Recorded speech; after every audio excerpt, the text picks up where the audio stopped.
the most important thing you can work on the business on is working on yourself. You're not just an architect anymore. You're a business owner too. Exactly. And that's a whole other ballgame. It's about that shift from scarcity to abundance. Hello, Architect Nation, and welcome to the Business of Architecture podcast. I'm your host for today's episode.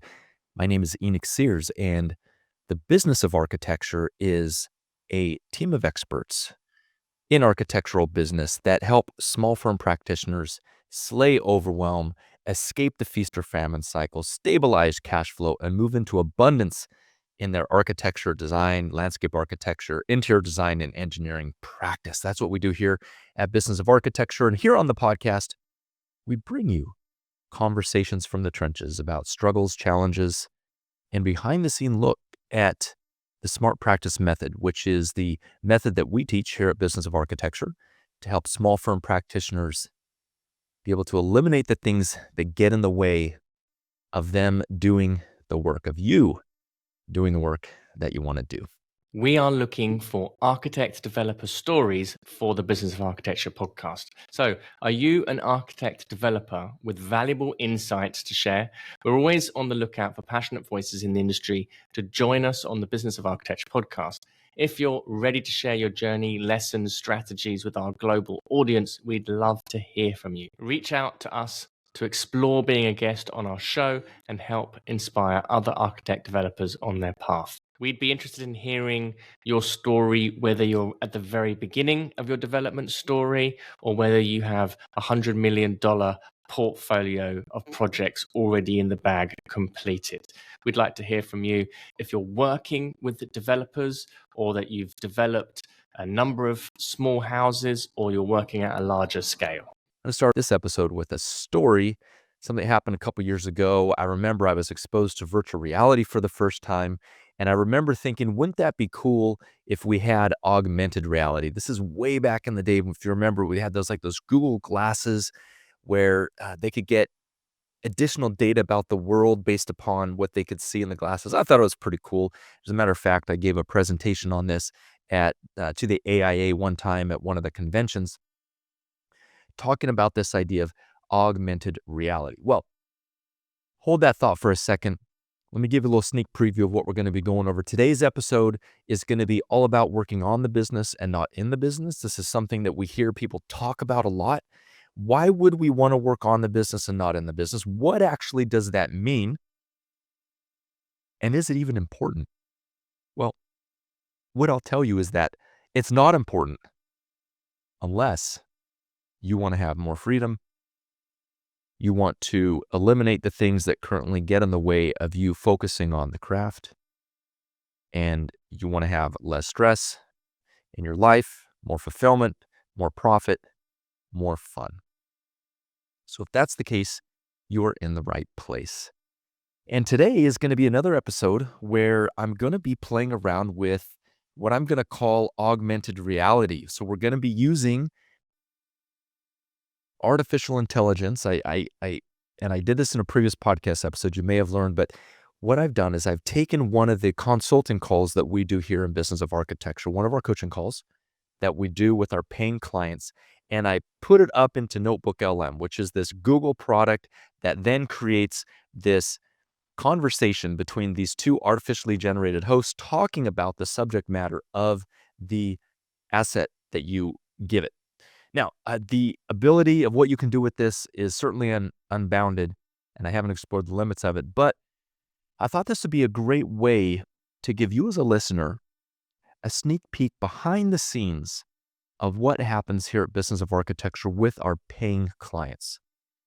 Because if you're currently not a client, if you've just been listening to the podcast for a while, if you're dealing with some of the challenges that small firm owners are facing again and again and again, feeling like they're always having too many things on their plate, difficulty, challenges, maybe even feeling that hiring the right team members impossible. If you have any of these challenges, like I mentioned, that's what we talk about here on the podcast. And these are the kind of issues that we help architecture firm owners overcome in our Smart Practice program. So what I've done with this coaching call is I've uploaded it to Notebook LM. It's generated a conversation between these two artificially generated hosts talking about the contents of the coaching call. And why I thought this was cool is because to respect the privacy of our clients, I can't and I won't just upload a raw. I'm not gonna, that's private content. We can't give away any of the content about what happens behind the scenes with our clients. But when I use the AI or these artificial intelligence personalities to summarize the content, I think we'll find that we're able to give you some good information that gives you behind the scenes look at some solutions to some of the challenges you may be facing on a daily basis running an architectural practice. And of course, just to restate that the purpose of why we do this here at Business of Architecture is to help you as a practitioner in the field have more of what we call the 3 Fs: more freedom, more financial abundance, and more fulfillment in the work that you do. Now, this coaching call that I just did earlier this week, on this call, there were 10 architects present, and each one of these architects were on the smaller side. So we had everything from a solo practitioner to a firm with about 3 people. So these are what we might call micro practices, a lot of them very new. And these architects were part of what is called our Rainmaker flow call.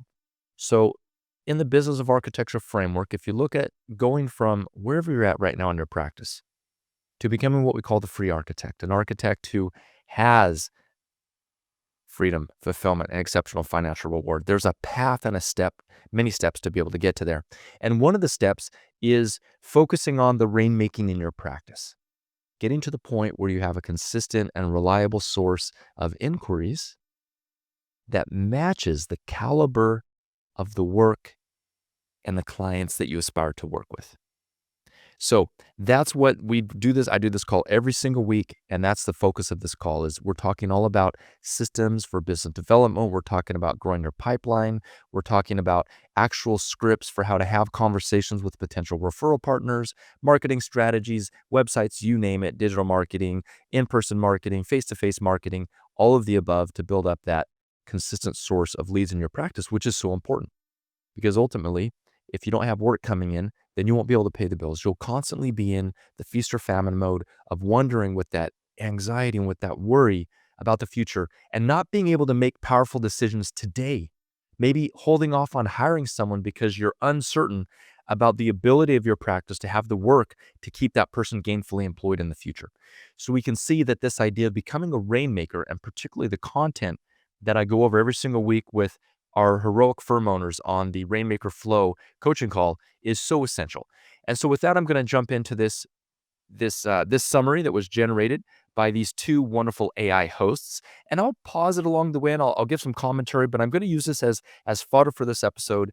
And again, on this episode, you're going to discover, we're going to talk about working on the business as opposed to working in the business. What does that actually mean?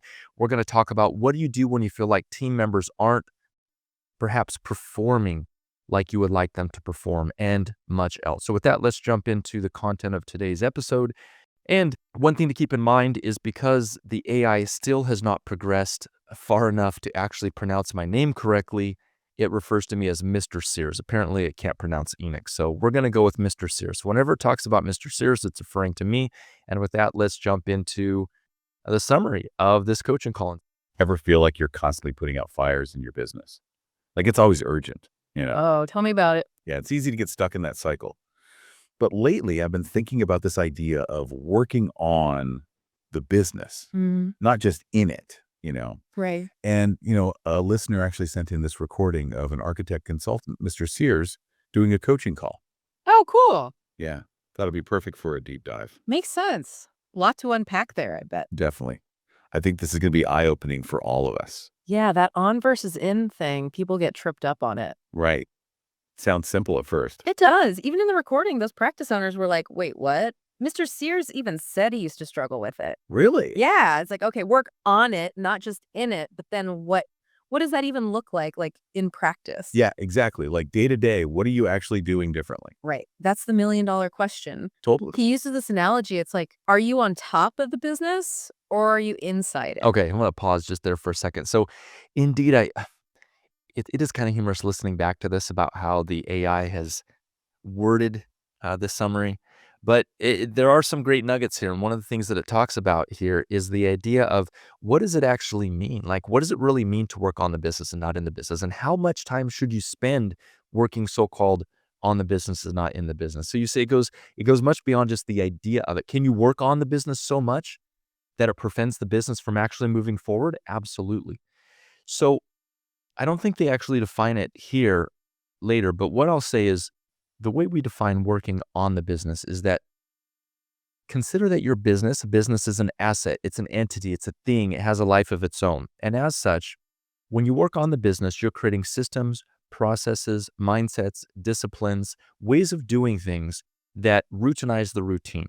In other words, instead of having to, let's say you lived on a farm property and every single day you had to go down to the river to pick up water to water your plants. That would get very tedious after a while. So eventually what you want to do is you want to put into place an irrigation system that brings the water to the farm. You save the time of doing that again and again and again and again.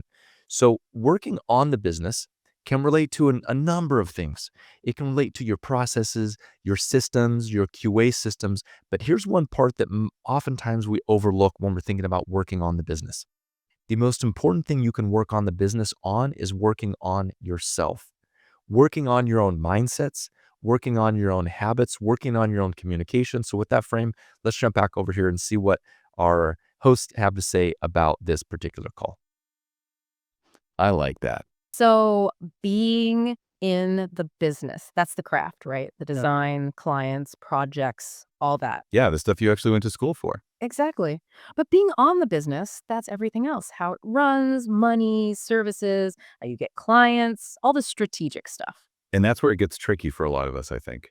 I mean, we love the creative side, right? Yeah. That's why we got into this field. Right. Problem solving, making things beautiful. Yeah, but then there's this whole other side, the business side, which maybe we weren't totally prepared for. I think that's spot on. That's exactly what this Mr. Sears is getting at in this coaching call. It's like, you're not just an architect anymore. You're a business owner too. Exactly. And that's a whole other ballgame. New challenges, new responsibilities. And he was really hammering on that point about money. Yeah. Like, it's not just about the art. You got to master the money part too. Yeah, that's a big one. And for a lot of us creative types, that's a hard pill to swallow. It can feel overwhelming, all that stuff. Payroll, taxes, profit margin. Yeah, absolutely. And Mr. Sears breaks it down right. He says there are basically two 2-0 things any business manages: money and services. Okay. And to be successful, you got to master both, he says.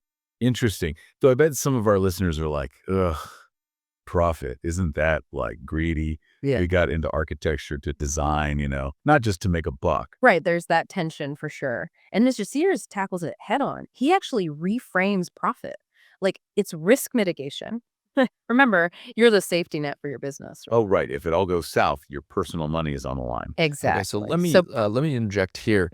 This is something that oftentimes, when we were employees, I want you to consider, maybe perhaps you are an employee now, or when you were employed. A lot of times when we're not business owners, we don't think about profit as being a mitigator, as they say here, for risk. Oftentimes we look at profit as being, oh, well, that's just so you can get rich or so you can get paid more money. And it's a money equation in our mind oftentimes. That could be a way that we look at this. But what happens when we actually flip the frame and we understand that a profit is not just about you taking home more money in your business, but it's also, and perhaps more importantly, about mitigating the risk. It's about reducing the risk. It's about giving you a foundation, because let's face it, if your expenses exceed your income, where's that money going to come from? Who's going to fund the business? That's you. And so the profit is what provides a buffer between your expenses and what your income is, right? And what you actually need to run the business. Because if it so happens that your expenses, of course, exceed the money that's coming in, you can end up putting money back in the business. And as many small firm owners have to do occasionally, it's okay to tolerate this once or twice, but to do it consistently or repeatedly gets annoying, and eventually can get very disillusioned, cause a lot of disillusionment when we feel like we're working so hard and our business, we just feel like we should be earning more for all of our hard work. Profit, it's a buffer, a safety net. That's a different way to think about it. Right. It's not about getting rich. It's about building a sustainable business that can actually, And survive. to Right. interject here as well, it could also be about getting rich. Nothing wrong with that. Right. Weather the storms. Exactly. And he said, there's a psychological impact too. When you feel secure financially, it helps you make better decisions. pricing, clients, all of it. It's less stressful too, I bet. Way less stressful. You can actually enjoy the creative side. So it's not about being greedy. It's about having a strong foundation. Yeah. So you can thrive creatively and financially long term. That's it, the long term. He even compared it to investing. Like, stocks have risk and reward, businesses do too. That's a good point. And the more you get that financial side, the better decisions you can make. Totally. Now, to really hammer home this whole working on the business thing, he brings in this concept from Stephen Covey, that 7 Habits book. Oh, yeah, the importance urgency grid. I love that thing. Ever used it? Oh, yeah, all the time. Classic for prioritizing, your time, energy. Super relevant for this whole on the business thing. Right. So you've got the 4 quadrants, important, urgent, all that. Yeah. But the one he really focuses on is that important, not urgent one. That's the tricky one, right? That's where all the long-term strategic stuff lives. Things like business development, marketing, planning, all the things that don't have an immediate deadline. Yeah. And they're the first to go when you're in firefighting mode. 100%. It's like you've got this vision, but you get sucked into the day-to-day. Client calls, deadlines, emergencies. Well, the emergencies. He actually told this story about a contractor calling him, freaking out because a beam was in the wrong place. Oh my God, I can only imagine. Urgent. Definitely. Mhm. Important. Debatable. Right. And that's what's so great about that grid. It forces you to step back and ask, is this actually moving my business forward? Right. Am I spending time on the things that really matter or just the Okay, I loud think that's a things? great point. I'm going to pause right there. Am I spending time on the things that really matter or just the loud things? I want you to consider that in your architectural practice, what keeps you from being able to do your craft more earnestly or more effectively or more inspirationally or whatever it is you're seeking for in your practice are going to be the lack of those things that are important that take focus. So when we're constantly caught in this reactive mode where we're reacting to things, ultimately what's happening is we're letting our business run us instead of us running our business. So let's go back and see what else they have to say here. Exactly. And that's where a lot of architects trip up, Mr. Sears says. They're stuck in that important, urgent stuff. So focused on the urgent, they miss the important. Yep.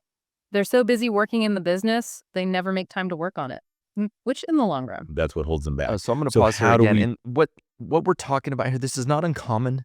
Focusing on the things that are perhaps important and urgent, or even the things that are not important and urgent. Like, it's very, very common that if we're going through our day unconsciously, that a lot of our time will be spent doing these types of things.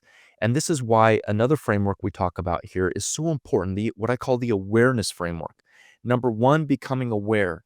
After we become aware, then we understand that we can then become activated in that area. And after we're activated, we move from being asleep into actually being awake in this area. So everything starts with awareness. Now, this is actually a very powerful principle if you consider it. I would have you consider, you might disagree, but consider that becoming aware is very, very simple. And that's the impetus of every single change that you want to see in your architectural practice. Now, unfortunately, there's a couple things that keep us from becoming more aware.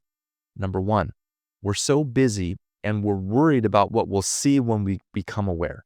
So we kind of want to avoid the bad news. Or number two, we're just worried that, hey, look, I kind of understand that things aren't working exactly the way I want them to. And I'm afraid that I worry about the idea that if I see what's actually happening, then I won't be able to do anything about it anyway. So I might as well just continue on with what I'm doing now, feeling like I'm trying to keep my head above water in this raging river. So let's go back and see what our commentarists have to say. Break out of that cycle. I mean, he talks about habits, right? What habits does he say are key? One of the big ones is like cultivating that Rainmaker mindset. Don't tell me I got to be like all salesy now. Oh, no. It's not about that. More about consistently doing these things. He calls them abundance activities. Okay, abundance activities. I'm listening, but you got to break that down for me. It's basically anything that like nurtures your network, keeps you visible, to potential clients, generates those new leads. Gotcha. So what does that look like in reality? No, it could be tons of stuff. Going to those industry events, giving presentations, writing articles, social media even, or even like just having coffee with someone you admire in the field. So it's less about chasing projects and more about like creating a flow. Exactly. It's about that shift from scarcity to abundance. And part of that is really understanding your value, being able to articulate it. Makes sense. Though, I'm going to be honest, finding the time for all that when you're already swamped with client work. Okay, so That's I'm going the to pause there. challenge. These AI people are pretty damn smart. So it is the challenge, right? That is the challenge of finding the time for these things. And that's why I consider that one of the most important things you can do in your business is how you decide to spend your time. There was once a quote that I heard from Warren Buffett that he would often tell his colleagues and people he worked with. He said, the CEO or leader of a business is responsible primarily for asset allocation. That's just a fancy way to say that consider that you as a business owner, you have a limited amount of time, energy, and money. Now, if I took a sample size of 10 architects, some of them work more, some of them work less. But let's say, even if you're burning the midnight oil, you're spending as much time as you can possibly working, you still have a limited amount of time, energy, and money. And so we begin to see that the biggest gains that you can have in your effectiveness, notice I didn't say efficiency, in your effectiveness is not getting more things done, is not working more, because you'll always reach your wall with that. But consider that it has to do with choosing what you actually work on. That's right. And that's where the whole working on the business thing comes in. You have to make time, even if it means saying no to a project sometimes or delegating more. Prioritizing the long term, even when the short term feels like it's on fire. 100%. Now, he also brings in this visual. It's called the pit to peak diagram. It basically maps out these different stages of growth for architects as they build their business. So starting in the pit, I'm guessing that's where a lot of us are right now, feeling overwhelmed. Probably stuck in the grind. And the Okay, first before step we up, move on, I want to explain a little bit about what we mean here by pit to peak. This is a framework that we use when we coach our clients here at Business of Architecture, and I use it in my own life, but it applies to every single area in which you want to achieve something that you're not currently getting. So the pit to peak framework is simply a way to look at, here's the current state of where you currently are, here's the desired future state of where you want to get to. So pit doesn't necessarily mean it's bad, peak doesn't necessarily mean it's good, because you can see that in every single area of life, no matter where you're at, there's always going to be a further or a more beyond or something greater beyond where you are right now. And so that's why we call it pit to peak. So your pit could be the pit of goodness. You could be like, hey, everything's good. I'm comfortable right now. And then the peak could be, what does the next level of greatness look like? Or your pit could be, I'm really struggling right now, financially, barely making ends meet. And for me, the peak might just be actually just getting by, being able to break even. You see, so when we look at this idea of pit to peak, remove from your mind the idea that the pit is bad and the peak is good. It's not about bad or good. It's about, where am I currently at right now? Where do I want to be? And creating the distance or the gap between these two things that then we can fill in with the path, the steps, the mindsets, the coaching, everything needed to get from point A to point B. So let's jump back in. out of that pit is becoming that rainmaker. That's where all those abundance activities come in. So you master getting those clients, the steady flow of work. Yep. And then from Rainmaker, you move on to Trim tab. Trim tab. Wait, what was that? You know that little tab on a ship's rudder? It's tiny, but it controls the whole direction of the vessel. Oh, yeah. So you become the trim tab of your business, meaning You build a team that can actually run without you needing to micromanage everything. so you can finally step back a bit, Exactly. Focus on the important stuff, the long-term vision, and that frees you up to work on the business. Bingo. And then finally, you hit the peak, the design council. It sounds fancy. Uh, What's it take to get there? Well, it's a whole other level. At that point, it's about strategic leadership, building a really strong company culture, making a real impact. So it's bigger than just like running a business. Way bigger. It's leaving a legacy. Now, I Okay, know so this what all they might just talked sound about there were different levels that we have within smart practice. So we have Rainmaker, which is all about a firm owner making the shift from just an architect to being able to be the person in the business that can make it rain, right? Rain or shine, desert conditions, tsunamis, tornado conditions.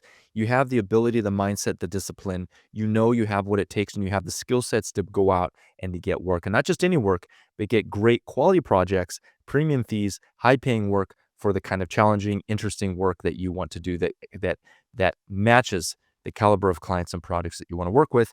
After that, After you master that, then the next, what we call identity shift, or the identity to take on, is what we call become the trim tab of your business. They did a good job of explaining that. And then after that is design council, which is certainly not the peak, but it's beginning to move into abundance. This is our highest level group of firm owners who we work with to help them solve many of the issues that they just mentioned here in this little summary. Kind of abstract. But Mr. Sears really grounds it with real stories, from his own experience and the people he's coached. So it's not just theory. Nope, not at all. And there's this one story, I think it really ties it all together. You remember Patel? Patel, yeah. The architect who had that crazy specific plan for getting new clients. Oh, yeah. She's awesome. Her approach is like textbook turn aspirations into action. No kidding. 10 cold calls every week, updating your spreadsheet religiously. She's serious. It's the opposite of those vague goals we all have, right? Get more clients, grow my business. Patel gets it. Specificity, that's what breeds action. Yeah, and she's holding herself accountable, tracking her progress, all of that. I think we could all learn something from Patel. For sure. Now, her plan might seem intense, but the principle is what matters. You break down your goals, right, into small steps, and then you actually do the steps, even when it's uncomfortable. It's that active mindset. Yes. Yeah. You're making it happen, not just hoping for it. Now, another architect in the group, Eric, he had a totally different situation. Oh, Eric, right. He was having a tough time with a new hire, right? A new designer, yeah. And it's something we can all relate to, You hire someone all excited, and then it's not what you expected. Happens all the time. In Eric's situation, it highlights this point Mr. Sears makes about testing skills before you hire someone. He wasn't just talking design skills either, right? It was like problem solving, communication, all that. The whole package. It's about setting yourself and your team up to actually succeed. Sounds like Eric might have skipped that step. It happens, and now he's potentially looking at a long, hard training process. If the skill gap is too big, that is. So what did Mr. Sears say he should do? Before we jump into what Mr. Sears said he should do, let's clarify what they're talking about here. So this is a common situation with any small practice. You've hired someone, you've taken the step, made that first hire, made that second hire, and then you're discovering that, well, you know what, this is requiring more time and energy than I thought it would have. Maybe this team member isn't living up to what I would hope they would live up to in terms of their performance and my expectations. So now this puts you in an awkward position. So the situation that we're talking about, that we talked about on this call with Eric, is certainly not the exception to the rule. This is the rule when it comes to small architectural practices, because typically as small firm owners, you're going to be driven by hiring someone who you can afford instead of hiring the right person for the role and then making the money to be able to afford that person. Okay, so let's jump back over here to see how this situation with Eric played out. He said, set a deadline, 30 days, and be really clear about what you expect. And if she's not there by then? Let her go. Yeah, I know, tough call. But sometimes it's necessary. You got to recognize when something's not working right and be brave enough to make a change. It's like they say, wrong team, Okay, wrong so what seat. they're referring to there is, as I dug into the conversation with Eric, I realized that Eric wasn't really quite sure how to judge if this employee actually was aligning with what he needed this person to do. And I said, no worries, no big deal. This is typical. It's not uncommon for people to hire people and not have a clear idea of what the job role is that they actually want them to do. And the problem with that is when you're not clear about what it is that you want them to do, or you haven't really clearly delineated and outlined the requirements that are a success for this particular role, then you have no way to determine if the person's succeeding in the role. Only your feelings, maybe feelings of frustration, maybe wondering and scratching your head why they're not performing at a higher level. So what we do is we focus instead on taking the emotions out of it. While emotions are important, we set up, okay, what are the criteria that this person needs to absolutely check to be able to succeed in this role? And then we say, I'm going to measure them. I'm going to observe them over a 30-day period or a 60-day period or a 90-day period to test them and see, do they have these qualities and attributes? If they don't, we need to move them to another role in the business that is a match for them. Or if we don't have another role, then we need to let them go, because that is the right thing to do. One of the worst things to do as a business owner is to keep someone on longer than you need to, someone who isn't currently a fit. It's not good for either party. Exactly. And Eric's story also brings up something else that's important: communication. He actually admitted he might not be super clear with the new designer about his expectations. Ooh, that's a big one. Isn't that one of the hardest parts of working on the business? Yeah. It's not just the strategy, it's those everyday leadership skills, how you communicate, delegate, give feedback. Couldn't agree more. Mr. Sears was really emphasizing that how good communication makes or breaks a team. As the leader, you're not just doing your own work anymore, you're guiding Okay, other so people. let me interject here. You've probably had employers in the past or bosses, and you've seen different levels of ability in terms of giving feedback to employees. Ideally, a good leader can give corrective feedback to an employee without making that employee feel bad. In other words, helping that employee feel cared for, feel safe, and feel empowered. So, as you can see, business, especially when it goes to you starting to lead teams, is not just about spreadsheets. It's not just about systems. It's not just about invoices and finances. It actually is much more about your abilities as a human being to relate to others and to inspire them and help them to achieve their best. So this is the part where we get into the soft skills that can be very elusive. And frankly, no one teaches us these skills. And very few of us actually have these skills innately, which is why it is so important to get training, to get coaching and mentoring in these areas. All right, let's head on back, see what they have to say. Where are we at? This is a whole different skill set. Totally different. It's not just about drawing plans. It's about like articulating your vision, giving feedback that's actually helpful, creating a space where people feel safe to talk. Which all takes time, right? Yeah. Which is, of course, the one thing Eric feels like he doesn't have. But isn't that the whole point of this whole working on the business thing? You put the time in now to build that foundation. The systems, the good communication habits, all of it. It pays off later. Less stress, less firefighting. Consider that one of the aspects of a toxic culture versus a healthy culture in a small architectural practice is the safety that people feel to be able to voice their concerns. Now, as human beings, all of us have complaints.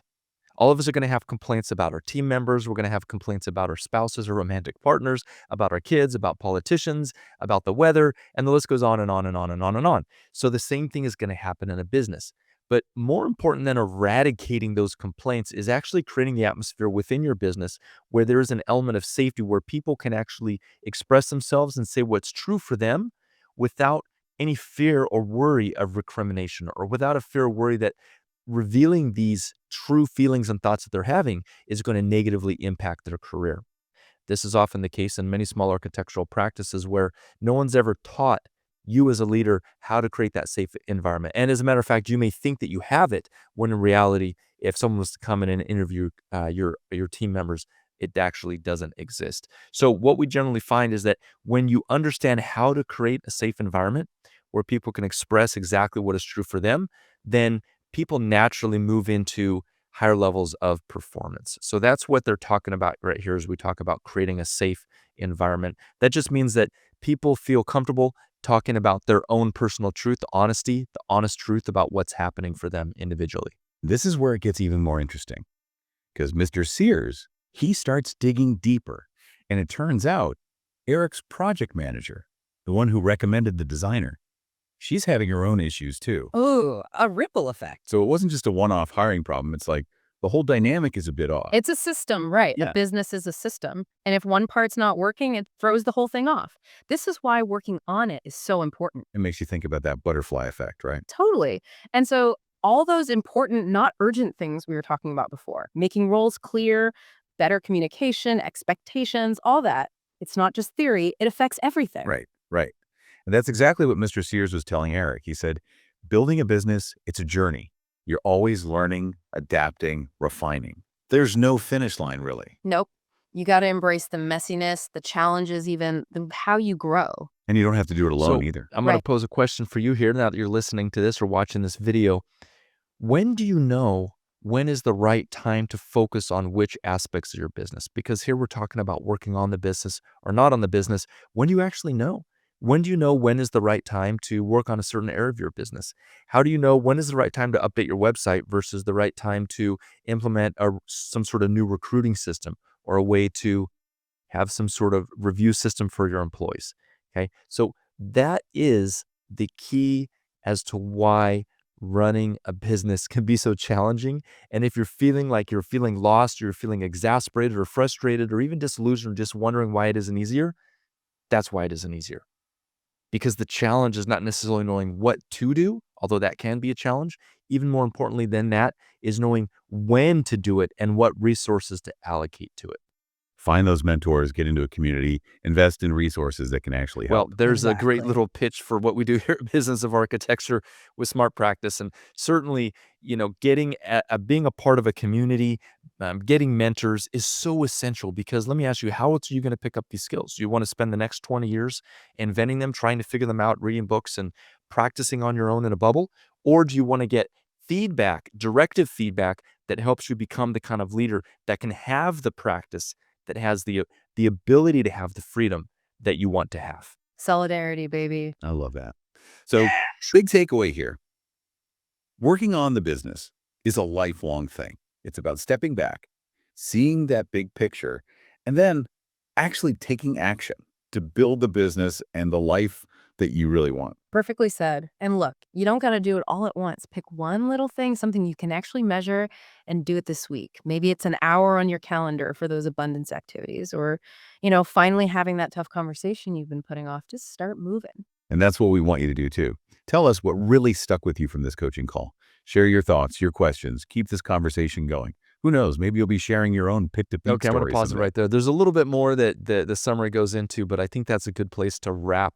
We've covered a lot today. We've talked about, some of the challenges that communication poses when running any sort of business or being part of a team, right? I remember back in school when I was part of school projects, and I remember I used to hate being on teams or groups, doing group work with other students. You may have experienced this as well, because as a self-proclaimed top performing student, oftentimes I was stuck in this difficult place of like, well, do I shoulder the lion's share of the work? I don't want to get a bad grade because someone's not pulling their weight. Like, there's a real art to being able to work together as a team. And I disliked doing that back in the day when I was working on these group projects in school. Well, consider that if you're a business owner and you run an architectural practice, if you don't want to just be a solo architect for the rest of your life and be limited in that regard, then it's really going to be about having these group projects, right? It's going to be able to, and one of the most beautiful parts about this that is beautiful and is a positive note is that up-leveling your skills to work in groups, in other words, to work as a team, is a journey that has no summit. It has no peak. You can never max out your ability to inspire, to lead, to hold people accountable, to be able to ascertain and discern who are the right team members for which positions. Like, this is something that goes on and on forever, which is I'm glad that they made that point there. And it reminds me, for those of you who are science fiction nerds like I am, and especially Brandon Sanderson fans, one of the values of the Knights Radiant was journey before destination. And the idea there is, in modern parlance, the way we talk about it is, hey, look, it's not about getting to the destination. Yes, eventually we want to get to the destination, but that's not it. Life is about the experience along the way. And are you having fun along the way? Because we can get to the destination, then what? We get to the destination, and then there's some further destination after that. So a very frustrating way and soul-crushing way to pursue the game of business is to constantly be trying to get to some destination. Yes, we need to set targets. Yes, we should have goals, but these goals are there to orient us. And after we've been oriented, then we show up every day, we adjust the plan, and we make sure that we're doing the things that excite us so we can have fun on a daily basis. So that's a wrap for today's episode. As always, looking for your feedback. Do you like these episodes? This is something new that we've been playing around with as we're discovering these AI tools that are just, they're blowing our minds here in the consulting work we do with firms. I know it's impacting you in terms of the work you do, or maybe there's just so many unknowns because this is progressing so quickly. But we would like to get some feedback on this new format. Not every episode will be like this, but we thought this might be a nice way to spice up some of the episodes, give you a little bit of variety beyond an interview or beyond a conversation between Ryan and myself, actually diving into a deep dive conversation about one of the coaching calls behind the scenes here at Business of Architecture. Now, before we end up this episode, as a reminder, if you haven't already gotten access to our free 60-minute Firm Owner Masterclass, that is available to you completely free over at businessofarchitecture.com. And in that masterclass, I talk about some of the top 4 challenges that plague small architectural practices, so you can see if these are the same challenges that you're facing. And then we talk about the solutions to those particular challenges. Now, again, you can get free access to that by heading over to businessofarchitecture.com. There's a big button right there on the front page that says free training. Or to make it even easier on you so you have less things to click on, just go to smartpracticemethod.com. That's it for today. As always, carpe diem, and goodbye for now. And thank you for those of you who recently left a review on Apple Podcast for the Business of Architecture podcast. As you know, this is how people are able to find the Business of Architecture podcast. And ultimately, we all raise the tide of all the boats. So a big shout out and thanks to Mark Benner, BT McHugh, Luisa Manfredini, Rocky LSA, Abinet GM, SM405, Tired Girl 622. I would say to you, get some sleep. Mr. Jazzpants Dad, Mocked Arch, Architect at Heart 99, D Tiger, and Head Down and Moving Forward, as well as Andrew RHA. Thank you for leaving reviews for the Business of Architecture podcast. Hello, listeners. We hope you're enjoying our show. We love bringing you these insightful conversations, but we couldn't do it without the support of our amazing sponsors. If you're a business owner or know someone who would be an excellent fit for our audience, we'd love to hear from you. Partnering with us means your brand will reach over 40,000 engaged listeners each month. Interested in becoming a sponsor? Please send us an email at support@businessofarchitecture.com. The views expressed on the show by my guests do not represent those of the host, and I make no representation, promise, guarantee, pledge, warranty, contract, bond, or commitment, except to help you conquer the world. Carpe diem.